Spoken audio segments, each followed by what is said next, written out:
Reverendíssimo Padre Neuci, presidente desta celebração eucarística, amado povo de Deus presente nesta igreja matriz, internautas que nos acompanham pela Rede Santa Rita e pela Rádio Ativa Comunicações. Como falávamos no domingo passado, este domingo, que é o segundo domingo do tempo do Advento, este ano, coincidentemente, caiu no dia 8 de dezembro, que é o dia que nós celebramos a solenidade de um dos 4 dogmas da Virgem Maria. E hoje, o dogma da Imaculada Conceição da Virgem Maria. E vamos tentar, então, entender esse propósito de Deus para com esta menina, simples, como diz a palavra, humilde, mas que tinha um coração que soube se abrir à vontade de Deus. E por isso que na liturgia, a igreja vai buscar, lá no livro do Gênesis, o primeiro livro da Bíblia, a figura de Eva. E as palavras nos dizem, a primeira mulher, aquela que é chamada de mãe de todos os viventes.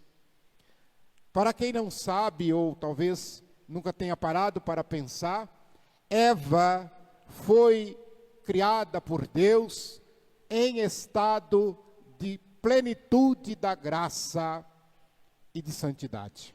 Ou seja, Eva foi criada também imaculada, assim como Adão. Ali não tinha pecado, ali não tinha morte, naquele plano de Deus na criação.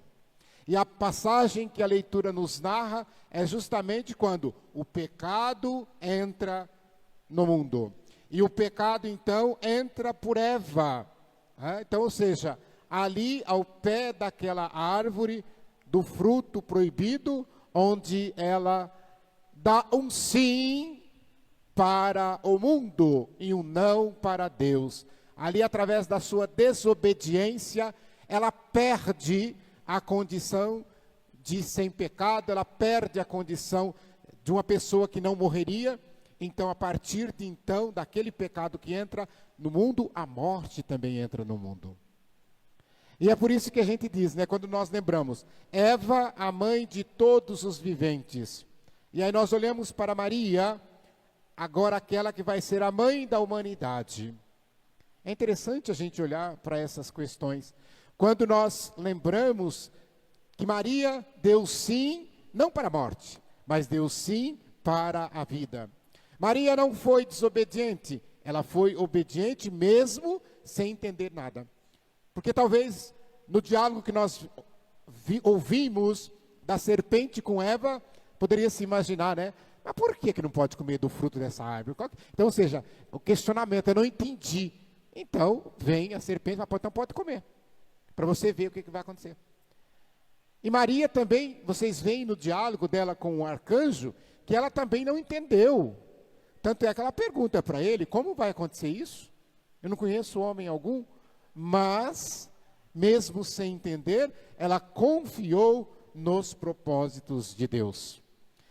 Depois, na segunda leitura da carta de Paulo aos Efésios, o apóstolo fala que Deus, em seu amor, nos predestinou para sermos filhos adotivos em Jesus Cristo. E aqui eu sempre faço questão de frisar uma coisa. Como é que nós nos tornamos filhos e filhas de Deus? Pelo nosso batismo. Não é ofensa alguma a gente dizer, aquele que não é batizado não é filho e filha de Deus. Não é ofensa.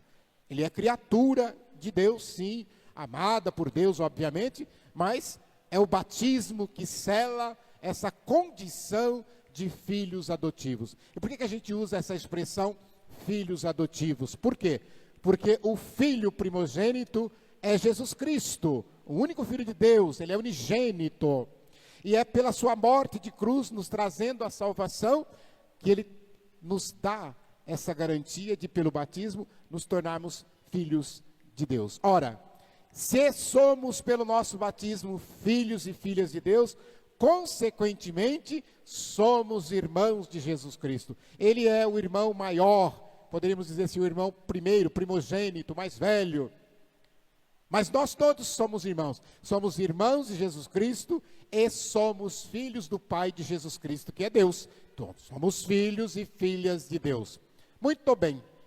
Se nós olharmos para a legislação civil, né, eu tenho alguns filhos adotados, e eu sei como é que funciona essa coisa também, como advogado a gente sabe. Quando você adota, então, por exemplo, imagina se eu vou adotar os filhos que adotei, chega lá no fórum, e os filhos vão dizer assim, olha, eu quero ser irmão do filho mais velho do capitão, eu sou filho dele, então vamos passar os papéis, mas eu não quero ser filho da Tereza.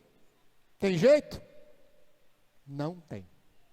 É o que a gente às vezes vê, né? Tem gente que quer ser irmão de Jesus, quer ser filho de Deus Pai, mas não quer ser filho da Virgem Maria. Ora, se ela é a mãe de Jesus e você é filho adotivo, você é filho dela, quer você queira, quer você não queira. Tem muito filho que nega a mãe, mas ela é nossa mãe. Então, quando nós celebramos esta solenidade, é sempre bom nós lembrarmos disso. Também é bom lembrar que o dogma da igreja não é porque a igreja fez um documento dizendo que a partir dali passou a ser. Não. A igreja faz um documento reconhecendo aquilo que sempre foi. Desde quando Maria, ali com os apóstolos, na igreja primitiva, até a sua morte, e depois nos primeiros séculos, quando se fazia memória dela, todos já falavam, ela é imaculada. Ela foi preservada do pecado. Por quê? Porque no ventre onde iria estar o Filho de Deus, Jesus Cristo, que também é Deus, não poderia ter mancha de pecado. Então, por isso, ela foi preservada do pecado lá na sua concepção.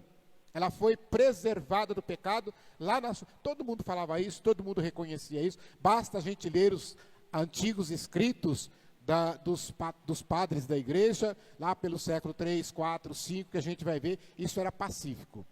Mas só que a igreja, somente em 1854, através do Papa Pio IX, ela vai fazer uma bula dizendo o dogma da Imaculada Conceição da Virgem Maria. Ou seja, só para a gente refrescar a memória, nós temos 4 dogmas marianos. Tá? São verdades de fé que todo cristão deve crer. Então nós temos o dogma da virgindade perpétua, o dogma da maternidade, o Theotokos, Maria é mãe de Deus, o dogma da Assunção, que a gente celebra dia 15 de agosto, e o dogma que celebramos hoje, que é da Imaculada Conceição da Virgem Maria. E a igreja sabiamente colocou na data de 8 de dezembro, primeiro, até porque já está dentro do advento, para a gente entrar nesse contexto da vinda primeira de Jesus Cristo. E depois, se nós contarmos, aqui ela foi concebida, ou seja, dia 8 de dezembro nós celebramos a concepção da Virgem Maria no ventre de Ana, a sua mãe. É isso que nós estamos celebrando hoje. Porque tem gente que pensa que é a concepção de Jesus no ventre de Maria. Não é. É claro que na narrativa aqui a gente fala isso, mas para dizer que aquele ventre era imaculado desde a concepção.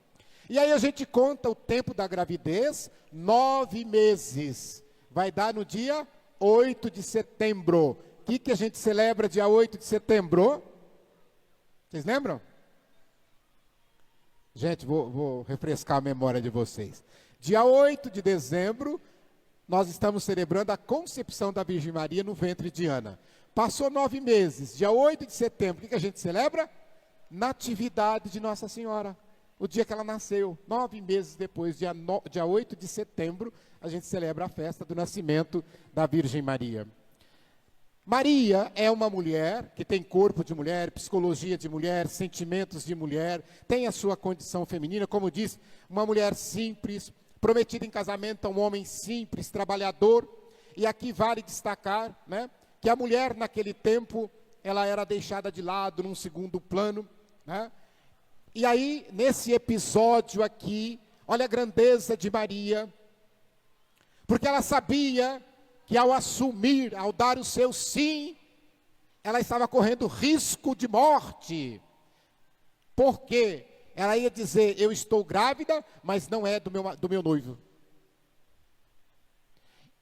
E a pena para isso era apedrejamento em praça pública até a morte. E é por isso que, só para a gente poder entender esse contexto todo, aquela mulher daquela época, nessas circunstâncias, vai trazer dentro de si o Verbo de Deus encarnado, como inicia o Evangelho de São João. O Verbo se fez carne. No princípio era o Verbo e o Verbo se fez carne. É o primeiro versículo do Evangelho de João. E aqui então nós olhamos porque ela vai dizer para o seu noivo, para aquele para qual estava prometido em casamento: olha, eu estou grávida. E José, ele amava muito Maria, amava demais Maria, mas ele pensou: mas esse filho não é meu, eu não vou assumir. No primeiro momento, José, nessa dúvida, naquele turbilhão na cabeça, imaginem vocês, eu não vou assumir.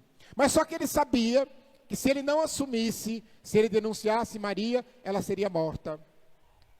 E aí ele disse: mas eu não posso deixar isso acontecer. E José então pensou: eu vou fugir, eu sumo, desapareço, porque aí ninguém pode jogar a culpa nela, vai falar que eu sou o culpado, que eu larguei, que eu abandonei uma mulher grávida. Mas ele pensou em fazer isso. Mas o plano de Deus não era esse. E é por isso que o outro anjo vem em sonho para José e dizer para ele: José, o filho que está no ventre de Maria é o filho de Deus, foi concebido pelo Espírito Santo.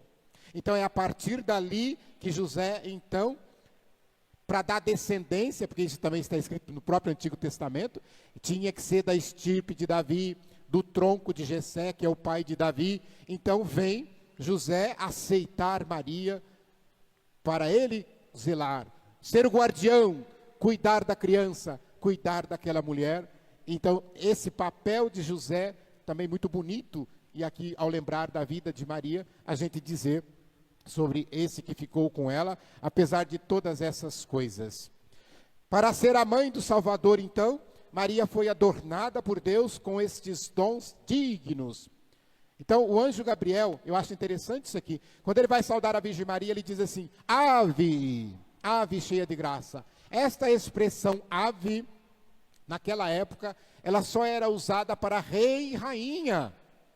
É uma coisa interessante se perguntar, por que que o anjo usou esta saudação? Nós hoje podemos dizer, porque o anjo sabia que estava diante de uma rainha, ele sabia que estava diante da mãe do rei, por isso que ele disse: Ave Maria. Como a gente naquela época lembra as expressões Ave César, vocês já ouviram falar isso, né? Então, ou seja, o anjo diz Ave Maria, quer dizer, agraciada, plena da graça. Então esta é a saudação ali que ele faz. Uma outra coisa que eu lembrava, né? Quando nós passamos diante das imagens da Virgem Maria, a gente faz a reverência como um sinal de respeito. Olha que bonito, né? Então, quando a gente passa diante da nobreza aí, humana, a gente tem, os súditos têm que fazer reverência. Se nós olharmos em algumas realezas mais antigas principalmente, os súditos tinham que tocar o joelho no chão, se ajoelhar diante do rei, se ajoelhar diante da rainha em sinal de submissão. E olha, os cristãos tinham uma dificuldade, porque como é que eles iam ajoelhar diante do homem? Nós só ajoelhamos diante de Deus, e eles encontraram uma saída, né? Eu espero que vocês saibam, né? Então, quando a gente ajoelha diante de Deus, a gente ajoelha com o joelho direito. E quando a gente ajoelha diante dos reis da humanidade, dos homens aqui, da humanidade, com o joelho esquerdo. E eu costumo dizer que é até difícil, depois vocês fazem o exercício em casa. Tentem tocar somente o joelho esquerdo no chão, vocês vão ver, é mais difícil, né? É mais fácil dobrar o joelho direito. E aí não adianta falar que é canhoto, que não é canhoto, porque essa dificuldade se tem. Mas é para dizer, nós só dobramos o nosso joelho para aquele que é rei, para aquele que estava no ventre da Virgem Maria e que ela trouxe aqui para nos salvar. E uma outra coisa importante de nós lembrarmos também nesse momento, quando nós olhamos para a figura de Eva e olhamos para a figura de Maria, isso é muito importante, né? Quem faz a liturgia das horas vai verificar que no hino da Sexta-feira da Paixão se fala isso. Para nós, é muito comum nós chamarmos a cruz árvore da vida, porque na morte de Cristo na cruz, ele nos trouxe vida. Então, se você pegar lá os hinos da liturgia das horas, vai estar escrito que a cruz é a árvore da vida. Olha que interessante. Quando nós olhamos lá no livro do Gênesis, essa árvore, ela é a árvore da morte. Eva, pela sua desobediência a Deus, ela colhe o fruto da morte. Ela vai e colhe para si o fruto da morte. A Virgem Maria, pelo seu sim, ela também colhe da árvore, que é a cruz, mas a árvore da vida, ela colhe o fruto da vida, porque ela recebe Jesus, que é o fruto da vida, nos seus braços morto. Olha que coisa interessante, o papel da Virgem Maria na história de nossa salvação. E eu concluo, porque às vezes tem muita gente que tem dificuldade de dar devoção a Nossa Senhora, não sabe o que é certo, o que é errado, o que pode ou o que não pode fazer.